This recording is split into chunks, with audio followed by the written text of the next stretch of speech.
Part 1, Part 2, Part 3, and Part 4. Now look at Part 1. Part 1. Section 1. You will hear a conversation between a clerk from a moving company and a woman who wants to relocate to the United States. First, you have some time to look at questions 1 to 6.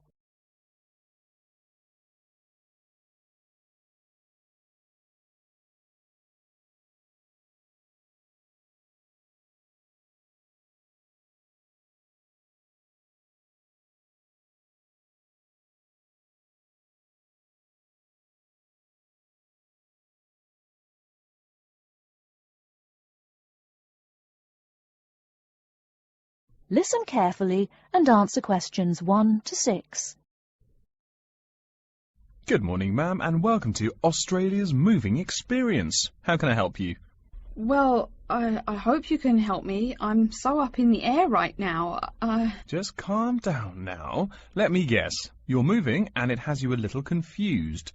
That's it exactly. You see, I'm relocating to the United States next month, and I'm having a hard time getting organised. Here, fill out your name and address and let me ask you a few questions. Oh, what should I call you? My name is Jane Bond. OK, Jane, first of all, what's your work phone number? In case I have any questions about things. My work phone is 9463 550. But please try not to call me too often there. My boss hates personal calls. So does mine, ma'am. So does mine. And what address should we ship your things to? My new company is letting me stay temporarily at 509 Clark House. That's CLARK. 1137 University Drive in Seattle. Seattle? Beautiful city, I hear. Mountains right beside the ocean almost. Cooler than Australia, too. OK, and when should we come pack your things? I guess that would be on Monday, March 11th. Do you want any help with an after-packing clean-up? We do that for a small additional charge. Yes, that would be helpful. I promised the landlord I'd give her the keys back by 5 p.m. on Thursday the 14th. Great. We'll just schedule the clean-up for that day. That way, the place will smell clean and there'll be no dust. Well, you do think of everything. Oh, how much is this going to cost? Here is a list of our basic prices. Oh dear, this seems rather expensive. Yes, ma'am, but you're paying for the best. We're careful and we're fast. Like we say, the only thing we break are speed records getting you moved. Well, maybe that's so. Oh, I nearly forgot to tell you. I don't want my furniture shipped with me. I won't be looking for an apartment till after I arrive in America. Would it be possible to put my furniture in storage here for a month, then have it sent along later? Of course, we do that all the time. A couple of other things. Here at A Moving Experience, we try to pack your things logically. We don't just throw stuff in boxes. Before you hear the rest of the conversation, you have some time to look at questions 7 to 10.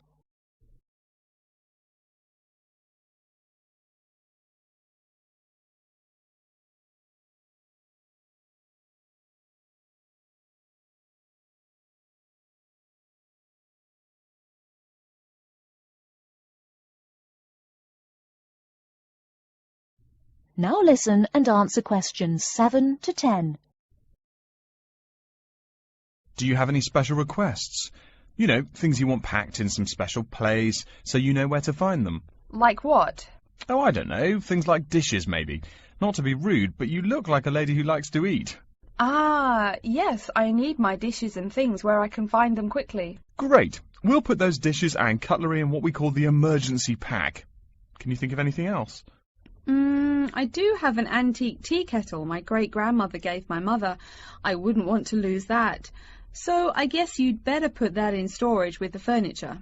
Grandma's tea kettle with the furniture. Got it.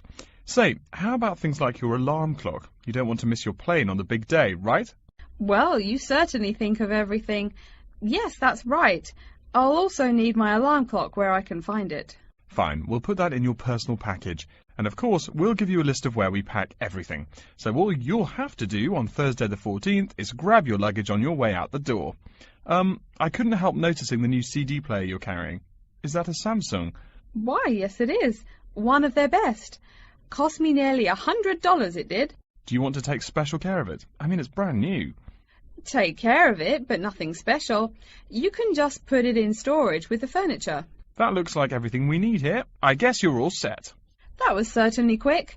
Thank you, young man. This has been a most moving experience.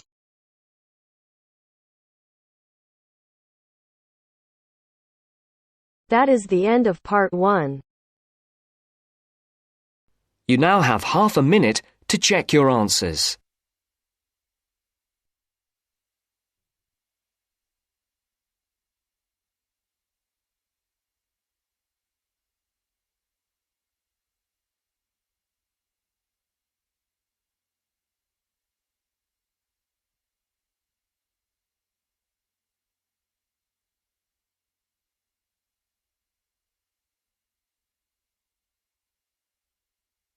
Now turns to part 2. Part 2. You will hear a talk about Runwell, a charity that raises money by organising running races. First, you have some time to look at questions 11 to 17.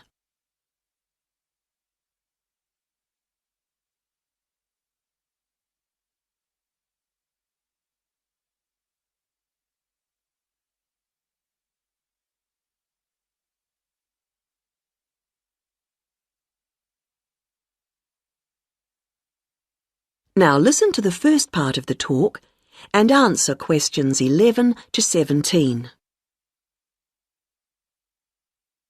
I'm very pleased to have this opportunity to tell you something about the Runwell charity and the work we do. I'll give a brief overview of what we do, and I hope you may be able to help, and then there'll be time for questions at the end. Runwell's founder, Mike Hughes, took up long-distance running in 1987, raising money by doing sponsored half marathons, and in 1992 established the charity as we know it today. By 1997, the runs were being filmed by local TV, and today they appear on national TV every year. All the funds collected by Runwell go to the hospital, with the idea that those fit enough to run use their energy to assist the provision of people who are unwell for whatever reason. Now, if you want to race, and I assume that's why many of you are here, let me explain a couple of the basics. Races are run by teams, so you need to form and register a team. What you wear to run in is up to you, and I know some teams come up with some pretty wacky ideas. We have a standard design for your numbers, which we ask you to reproduce. So you make them up according to that standard. We don't want to spend valuable funds on doing that ourselves. Now, the race is run as a kind of relay, so while you won't actually compete side by side, we do recommend that you train as a group. This helps to optimise performance and build team spirit. It will also give you a fair idea of how much you need to eat and drink over the race distance. This is clearly essential for an effective performance, so please make sure you come along to the race with sufficient food and drink. Again, we don't spend money on providing that, but you do need to keep yourself going for the 20-kilometre course. The course goes through the town, then out through Highfield Park, concluding in the main square, where the applauding spectators will be ready to greet you. There are many different prizes, including oldest runner, youngest runner, team with the most sponsorship, team with the best costume. That one's donated by Zoom Fashions. The Mayor will introduce the Minister for Health, who will hand over each prize to the winners, and then the hospital president will make a short speech. Before you hear the rest of the talk, you have some time to look at questions 18 to 20.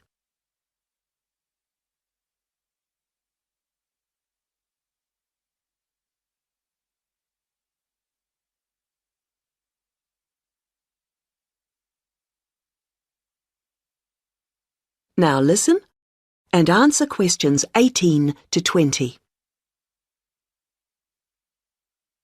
OK, that's the big race. But I know there are many people who don't feel they are up to running a 20-kilometre race, but who would nevertheless like to raise money for Run Well. Over the years, we've had experience of many ways of trying to collect money, some very successful, others less so. Now, of course, 20 kilometres is too far for children to run. But there was a sponsored swimming event at the local school last year, and that did very well. People have also tried to organise food-based events, such as selling homemade cakes and bread and so on at the market. And there was a large picnic arranged in Forbright Gardens, although these events failed to justify the efforts put into them, though I'm sure they were very tasty.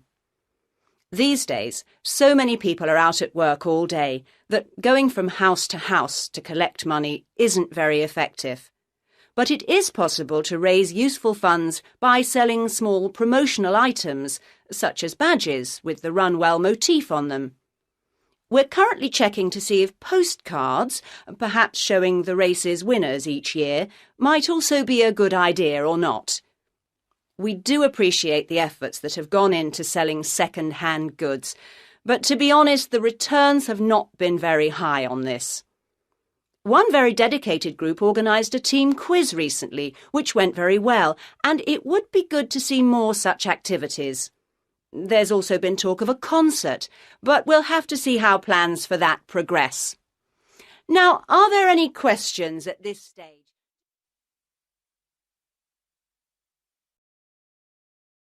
That is the end of part 2. You now have half a minute to check your answers.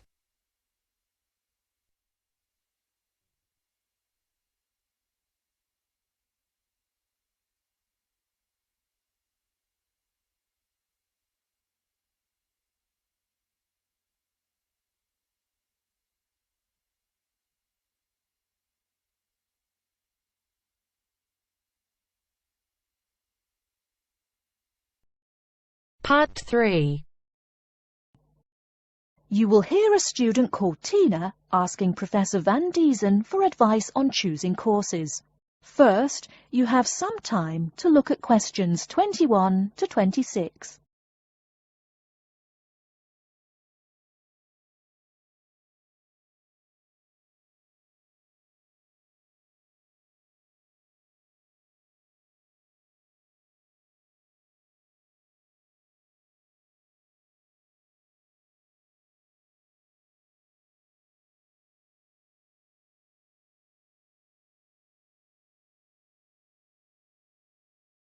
Now listen carefully and answer questions 21 to 26. Hello, are you Professor Van Diesen? Yes, I am. And who might you be? Oh, sorry, my name is Tina. I'm a freshman here. They told me I should ask you for advice in choosing courses. Well, that's part of what I'm here for. Please come in and sit down.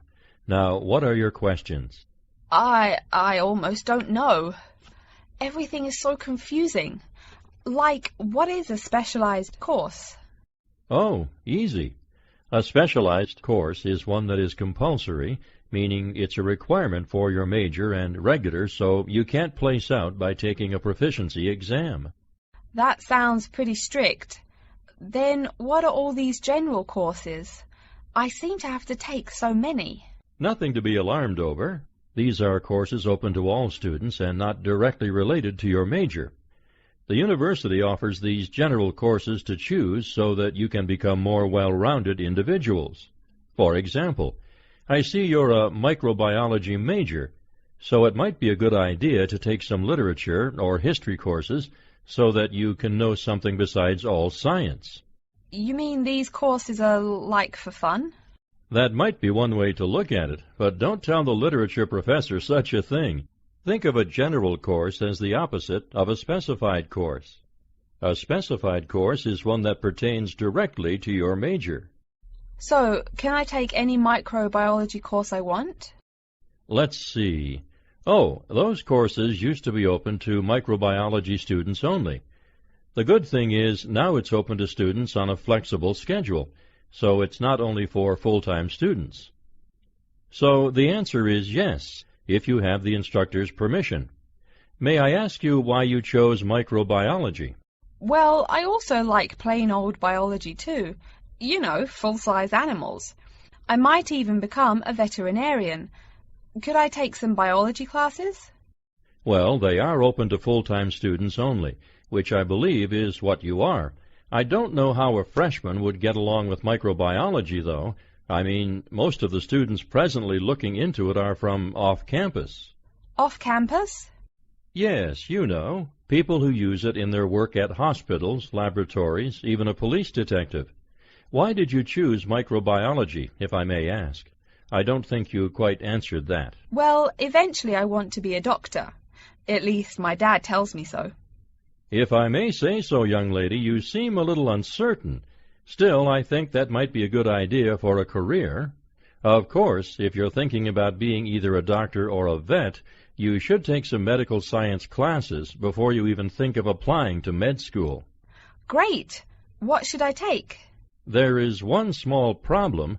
The new medical sciences building is under construction, so there are no experimental facilities available until next year.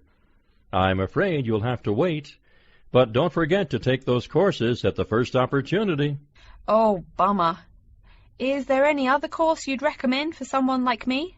Well, since you seem to like animals, have you ever thought about looking into environmental science? No, I never really thought about it before. Is it worthwhile? Quite. In fact, it's the fastest-growing subject on this campus. Before you hear the rest of the talk, you have some time to look at questions 27 to 30.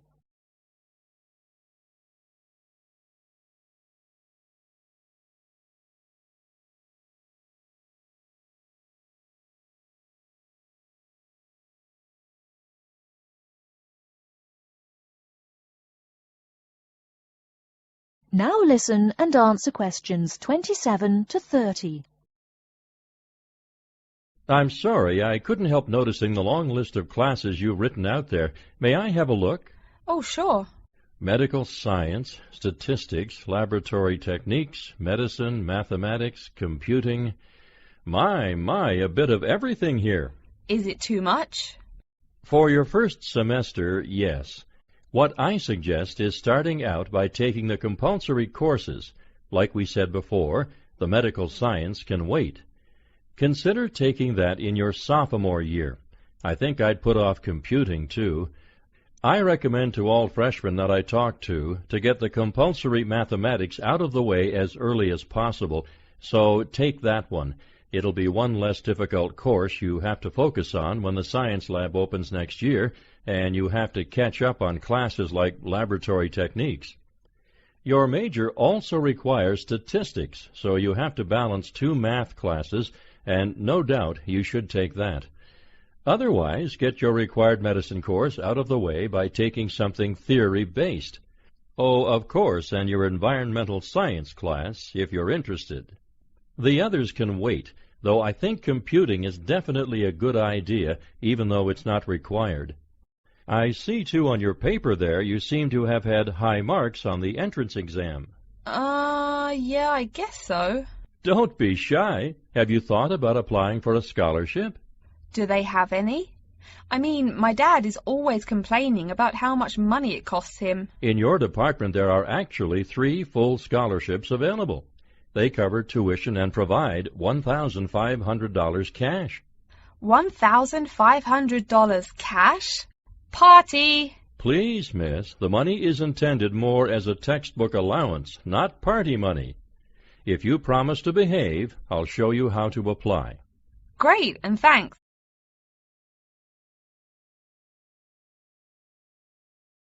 That is the end of part 3. You now have half a minute to check your answers.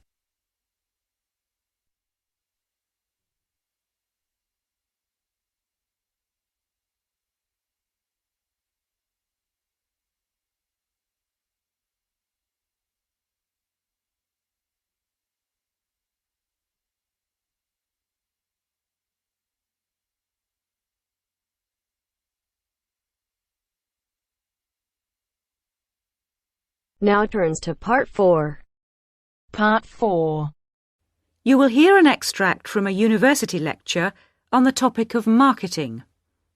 First, you have some time to look at questions 31 to 40.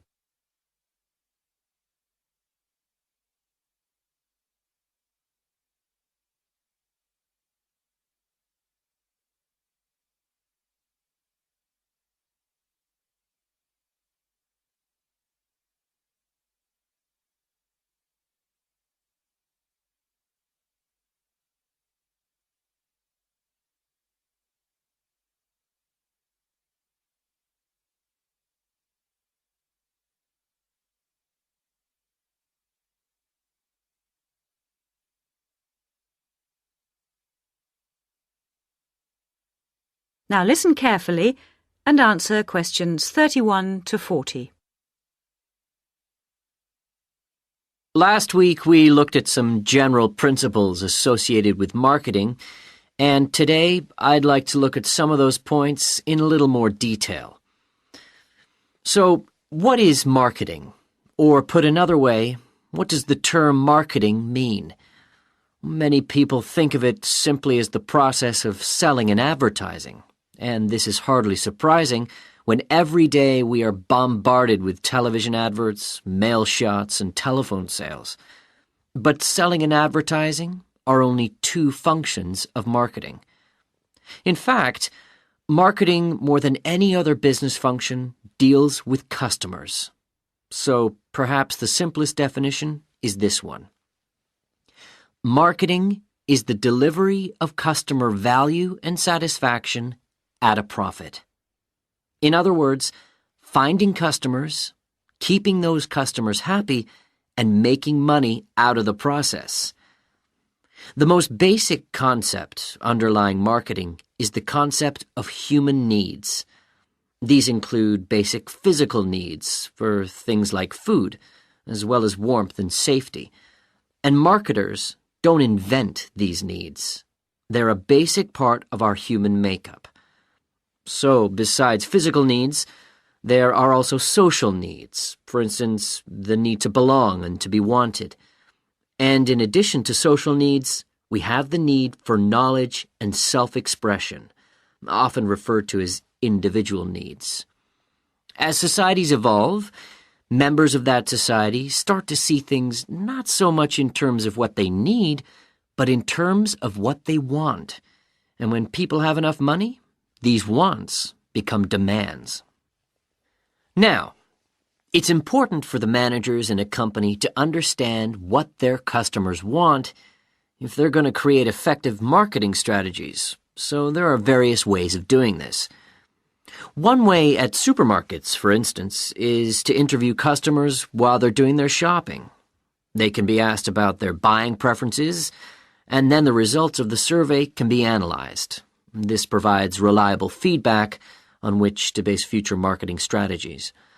It's also quite normal for top executives from department stores to spend a day or two each month visiting stores and mixing freely with the public, as if they were ordinary customers, to get an idea of customer behavior. Another way to get information from customers is to give them something. For instance, some fast food outlets give away vouchers in magazines or on the street that entitle customers to get part of their meal for nothing. As well as being a good way of attracting customers into the restaurants to spend their money, it also allows the managers to get a feel for where to advertise and which age groups to target. Another strategy employed at some well-known theme parks, such as Disneyland, is for top managers to spend at least one day in their career touring the park dressed as Mickey Mouse or some other cartoon character. This provides them with the perfect opportunity to survey the scene and watch the customers without being noticed. Okay, well, we mentioned customer satisfaction at the beginning of this lecture, and I'd like to return briefly to that as it relates to what we've just been talking about.